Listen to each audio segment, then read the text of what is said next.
Good day mga papang, kapagpalang araw na naman sa inyo mga papang. At for today's video ay ipapasyal ko kayo sa isa sa mga merchant na kinukuha namin ng delivery dito sa Ang store na ito ay bibihira lamang at mga tanging panatiko lamang ang kumakain ito, ang sushi. At ito na nga mga papang, ayan nga pala ang Sushi Packers Muson, San Jose del Monte, Bulacan. Ayan o, ang ganda ng lugar nila, ang ambience, at ayan na nga binabalot na ni Kuya yung order sa akin ng customer. Small but terrible na place pero solid yung mga nagagawa nilang sushi dyan. Ayan nga pala yung menu nila. Ayan, ang dami na rin ng service offer na pagkain.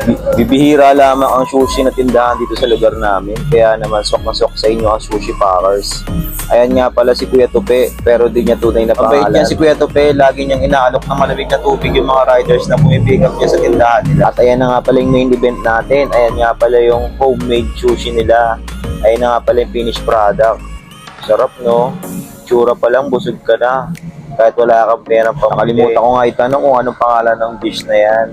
Basta alam ko sushi siya, Sushi Packers. At ayan, binabalot na nga pala ni Kuya Tupe yung aking order. Ang bait ni Kuya Tupe, ayan nga pala yung pangmalakasan nilang menu.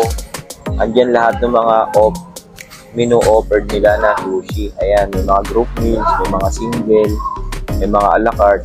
Pero syempre, para hindi ka hassle-free, meron din silang Food Panda. Pwede kayong umorder through online. At syempre, yung pangmalakasan na Grab Food. Pwede kayong umorder dyan sa Grab Food. Syempre, Grab Food lang malakas. Mabilis na mag-deliver at mababait pa yung rider. Ano pa bang sasabihin ko? Parang nauubusan na ako ng voice over ha. Diyan nga pala matatagpo ang Sushi Packers sa tabi ng Save More. Diyan lang yan sa Muson, City of San Jose del Monte, Bulacan. Katabi lang siya ng Save More Muson.